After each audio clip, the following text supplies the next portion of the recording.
Greetings! In this video, we will be covering part 12 of CMP 1002 Object-Oriented Programming course. Here I will be briefly talking about the design patterns in programming and give a specific example called the Singleton Pattern, and next I will be wrapping up the whole course. Design patterns, or they can be called like elements of reusable object-oriented software, is a kind of an advanced topic in object-oriented programming. This is not specific to C++, this is a generic object-oriented programming concept. So all the things that I will be talking about here can be applied to any object-oriented programming language. This is basically a reusable solution to a commonly occurring problem. But this is not a particular code piece, hence it is independent from any coding language.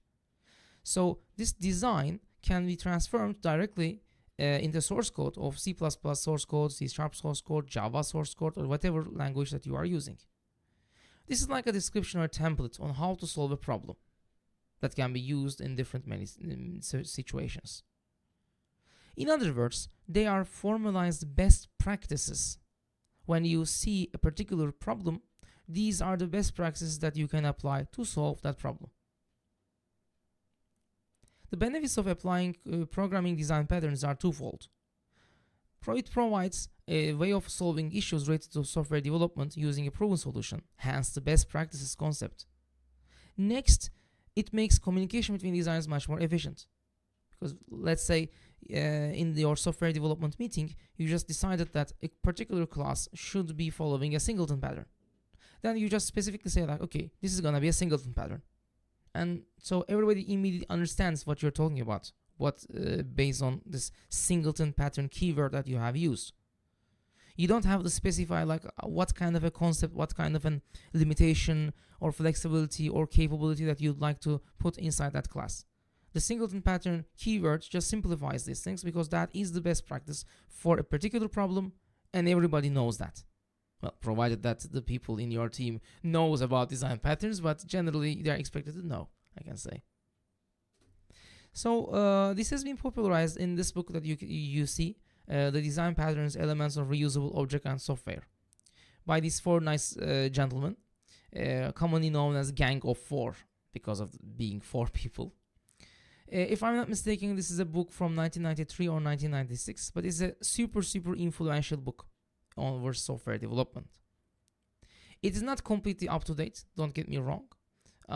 There are other design patterns that will be maybe much more specific, and maybe some of these concepts are being a little bit obsolete, or they have been there are better solutions to that, the better design patterns, but it's like the building block of this design pattern concept. In this book they talk about 23 design patterns, and they give examples in C++ and Smalltalk, some other older object-oriented programming language. They categorize any design pattern into either structural, creational, or behavioral, but it's not important for our purpose. Today I will be talking solely on the singleton pattern, which is a creational pattern. So singleton pattern is basically a class having a single instance. So you just want to have a class, but the class can only have a single instance. There can only be a single object derived from that class. No more than one, but not zero. So that is basically what we are trying to achieve here. So it solves problems like, how can I ensure that a class can only has a single instance? Or how can the only instance of a class have access easily? Because if you have a single instance, the next question is, how am I going to access it? Third, how can a class control its instantiation?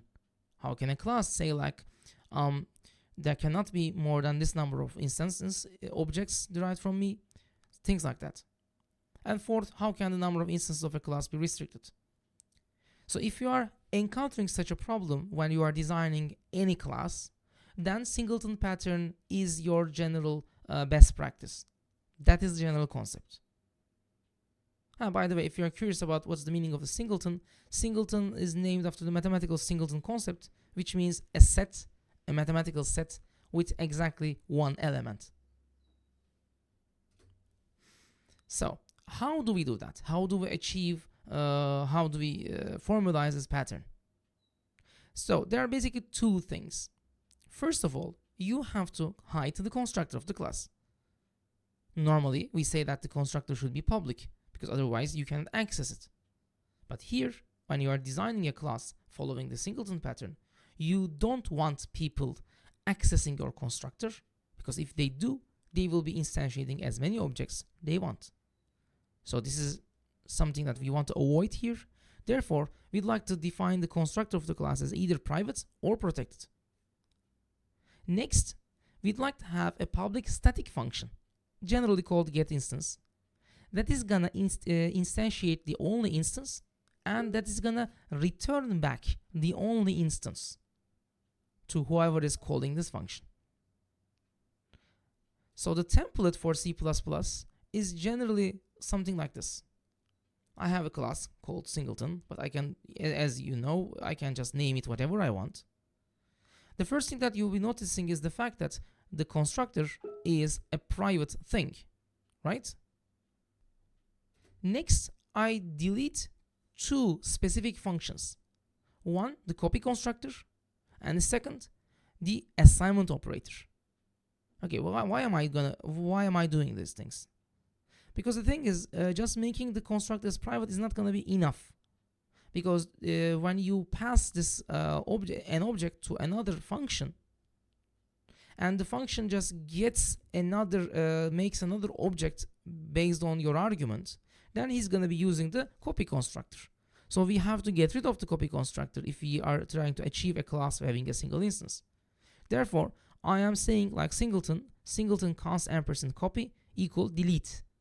So I'm just removing that function out. So that function will not exist, because by default there is a copy constructor, unless we override it, as we say in the previous lectures. So here, by saying delete, I'm just saying no, this class will not have a copy constructor. Same goes with the assignment operator. I just don't want people saying like singleton t equals v, right? Because if I have this instance v, and I can just assign it to another newly created instance using the assignment operator. And again, this is by default, that is included in any class. So we have to delete it. But then the next question is, how am I gonna open up this only instance? In order to achieve that, I have this getInstance function, which is gonna be a public function, because everybody should be able to access it. Also, it should be a static function, because if it's not a static function, then you cannot use it before initializing an object, right? But if it is a static function, then it belongs to the class, so you can just call it as saying singleton : getInstance, which is what we are gonna do. But this thing is gonna return that only instance. Therefore, the return type of this class should be a reference variable to a singleton, to the class itself. Within the function, I am writing static singleton instance, saying that I am making that instance. The first time that this getInstance function is being run, that instance is gonna be created using the private constructor. But since this is a static variable of a static function of the class, it's gonna only be instantiated and constructed once. In the subsequent calls of the getInstance, it's gonna be using the first generated, the only instance. That is gonna be, I can say, the heart of the Singleton pattern, this getInstance function. Okay, let's look up this Singleton pattern using a more concrete example. Here, I'd like to write down a logger class. I just thought, like, I have a very big program, very big project, and the project is composed of many CPP files, H files, a lot of source codes. So I just want to write down some error codes, maybe some important things, to a log file throughout my code. But I don't want to open up access to that file every single time I really want to write something. So I just want to define a class which should manage the writing and opening up, closing down, and writing to that particular file. But I just want to make sure that throughout my code, whenever I access an object of the logger class, I should be accessing the same object. So if you think about all of these design requirements, it is clear that utilizing a singleton pattern for this logger class is a very, very good fit. So let's design such a logger class based on the singleton pattern. So it says the class should have 2 fields and 4 functions as below. The 2 fields are protected bool is open, which is going to represent if the logger has opened up a file, and protected std OIF stream output file, representing the actual output stream for the output file. And the 4 functions are the public static logger ampersand get logger. This is gonna be this get instance function I was mentioning. This is the only public function that will be utilized to get the instance. And the first time that it's gonna be run, it's gonna just instantiate that only instance. The other 3 functions are pretty straightforward. Open log file is gonna get a string called file name, and it's gonna open up a file using the file name. If this is open is true. If no file has been opened, he's gonna open it up. If there is a file opened, he's just gonna do nothing. Next, write to log, which is gonna check if the file has been opened. If it is, he's gonna write the string into the file. And finally, the close log file, which is gonna check if the file has been opened, it's gonna close it down. In main, I'd like to use this logger class function, open up a log file called outputfile.txt, log a couple of sentences, and close the log file down. So in the code, what I just do is class logger, well, surprise, surprise, private std OIF stream output file, and bool is open. As normal, all the member fields are private things. Next, I'm writing down this constructor. But as I mentioned before, this constructor is gonna be a private constructor, a private function. Inside the function, I'm just gonna say isOpen's value is false. The initial value of this member field is false. And I will just gonna put a little bit of a code just for debugging purposes, saying like the constructor has been called. Next, as I mentioned in the previous slide, I'm gonna delete the copy constructor of the class, and I'm gonna delete the assignment operator of the class. Next, I go to the public functions. The first public function, the getLogger, is the critical function. This is a static function, so it belongs to the class itself. And it just does 2 things. It just makes the only instance, he instantiates the only instance, and he returns it back to whoever calling the getLogger function. So whoever is calling the getLogger function will now have a single instance as a return type, as a return value. Next, these 3 functions, open log file, it gets a file name. If not is open, then open a file with the file name and set the isOpen's value to true. Close log file, check if isOpen's value is true. If it is, close the file. And finally, write to log, get a string, and check if the file is open, write it down to the file. For debug purposes, I can comment in this std code as stdnl. If I go to my main, so I say logger colon get logger. So this is a call to the static function get logger. Since this is the first time throughout this project, throughout this file for this discussion, this is the first time it's going to be called. It is going to initiate that first and only object of the class logger, the unique object of the class logger. Then it's going to get it back, right? Therefore, I can say dot, because normally I shouldn't be saying something like this, but the return type of this logger colon get logger is a logger itself. Therefore, I can use all the functions that I have said I have defined here. And the first thing that I have to do is open a log file. Well, surprise, surprise. Next, again, I'm calling the logger colon get logger, but since in the previous line, it has already instantiated the only object, it doesn't have to do it again. It's not gonna open it up again. But what he's gonna do is he's gonna return a reference to the same variable, the same single instance. Therefore, I will be able to call the write to log function of that only instance. with the keyword deneme. Next, I'm gonna say the same thing with the keyword 1, 2, 3. And finally, I'm gonna close down the log file. So let me run the code. So as you can see, even though I have 4 getLogger calls, the constructor is being called only once because of it being a static member field of the static function getLogger. Next, when I go to the write to log file, write to log function, he really does write it down to the file. That's basically what a singleton class is. So you have this private constructor which will do some little bit of things because it's gonna be used to instantiate the only instance. You delete the copy constructor, you delete the assignment operator, and you have this interesting looking static public static function called getLogger or getInstance or get whatever. And he's gonna make a static local variable within the function itself. This is a bit of a C++ 2011 compliant implementation of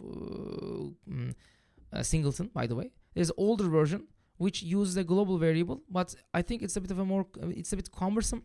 And since we are gonna be using C++ 11 at least in all of our codes, so I think this is a better match. Okay, when do we use a singleton pattern? Well, as the name suggests, as the explanation suggests, if you need to have one and only one object of a type in the system, use singleton. In other words, this is gonna be like a global variable, but this is a global variable for object-oriented programming. Because normally in C++ we can have global variables, but those global variables will be like integers, doubles, and it's gonna be difficult to manage them. You want to limit the access, and you don't want anybody else messing with your object and messing with your class. So this is singleton is a very, very systematic way of basically defining a global, I don't want to say class because it's actually an object, and let's say an object, a global object. When not to use it in singleton, when you want to save memory, when you want to try something new or show off, or you think that this is cool. So this is not something that you should be using because you like it, right? This should be used because you really need it. So that should be a very, very clear distinction. In all of these design patterns, you have to say like, for my problem, this pattern is very suitable. Therefore, I'm using it. Because otherwise, you are misusing the singleton pattern because you heard it from somebody and you think that it is suitable. But it's gonna cause more problems in the long run because you are using it in an incorrect place. So that's it for the singleton and the design patterns. As I mentioned in the previous lectures, design patterns is a very, very long topic. On its own, I should be allocating a completely separate lecture series, a completely separate course, just to talk about every single one of these 23 design patterns and maybe some more modern versions or modern implementation of the older versions. But this is like a good start, singleton. So let's check it, have a bit of a wrap up of this course. So these are the topics that we have covered in this semester. So it's like the classes, the constructors, destructors, this keyword, this pointer to objects. We had the templates. Then we talked about the object-oriented concepts, the polymorphism, inheritance, multiple inheritance, and the virtual functions. It took more than I anticipated, I can say. I was expecting it to last for 2 weeks, but apparently it took more than 2 weeks, so I have this third part. Next, we talked about the stack and the heap in a lot of detail, and we talked about the new and the delete functions, operators. I always confuse them between functions, and because in a more C environment, I think it feels like a function, but it is actually an operator. Well, yeah. Then we talk about the copy constructor, smart pointers, and the reference variables. In the last couple of weeks, we talked about the vectors in a lot of detail, the iterators, and the auto keywords. Then we checked about the operator overloading, exception handling, and today we talked about a bit of a design patterns. What we did not cover And also I can say like a very important topics are, as you can see here. So there's something called the move semantics, which is, I think, very, very important. But due to time limitations, and I think this is a bit of a more advanced C++ topic, I didn't want to go into the details. So if you're really interested, and I think if you want to code in C++, check it out, the move semantics, the move constructor.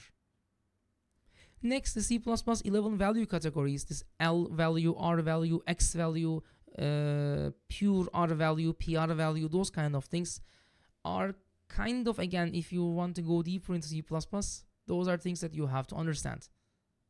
They're a bit confusing to start with.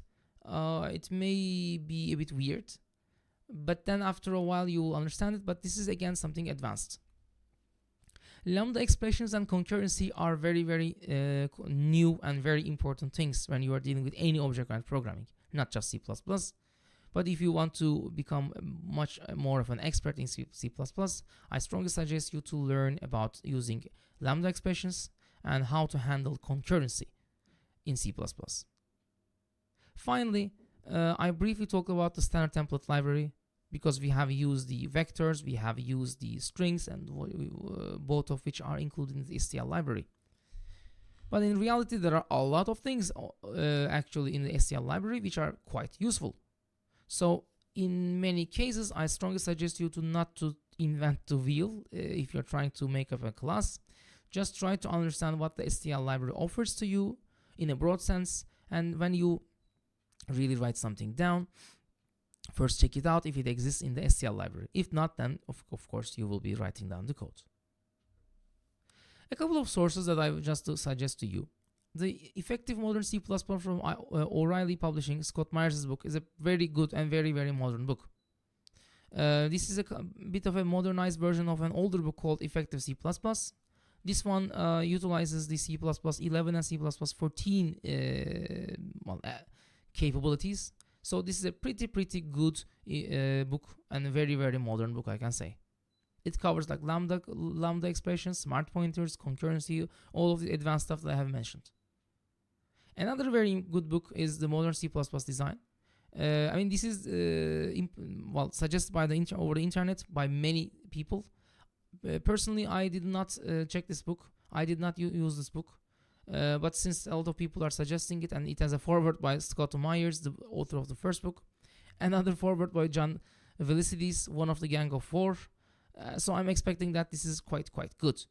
But I don't know. Personally, I have no knowledge. If you want to go deeper in the STL cookbook is a good one.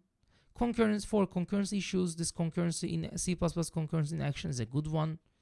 And if you want to go a bit of a more modern design patterns in C++, this hands-on design patterns with C++ book is a very good choice. So that's it for our lecture series for our course. I hope you learned a lot. I hope this was quite useful. As I always say, like C++ is a super powerful programming language. It's a bit of especially some part of the syntax is a bit weird at first glance, and it might become a bit like it gives you a lot of control, and if you can misuse it, you can misuse C++. But in the right hands, it is extremely good. And if you're trying to do some very high performance things, C++ is your guy basically. It is the object-oriented programming language. But if you are not that much into efficiency, but you are trying to do more like an easy to write, more having stronger error correction capabilities, I can say like modern language, newer language like Java, C# are gonna be much better matches. There is no such thing as a language that solves every one of your problems. All languages have their advantages and their disadvantages. You have to use them whenever you really, they are really suitable for. And C++ is not an exception. So thank you for listening for this lecture and the previous lectures. And I hope it's going to be a good experience for every single one of you. And, well, you can just turn back to these videos, as you know. If I have time in the following months, I am interested in having more programming-oriented videos. I have no plans, honestly. Only a couple of fleeting thoughts, like a bit of a shorter video series on the Golang language, because I'm very, very curious about the Golang language. Currently, I don't know it, but I'm really enthusiastic about learning it, and I know that this is becoming a super popular language. Maybe something about Python, but I'm less enthusiastic about that, I can say. Some other things could be like a Java version of the same lecture series, or another thing could be a bits of pieces of these advanced topics that I've talked about in the C++. We'll see in subsequent months, subsequent years, hopefully. So until next time, see you and take care. Goodbye.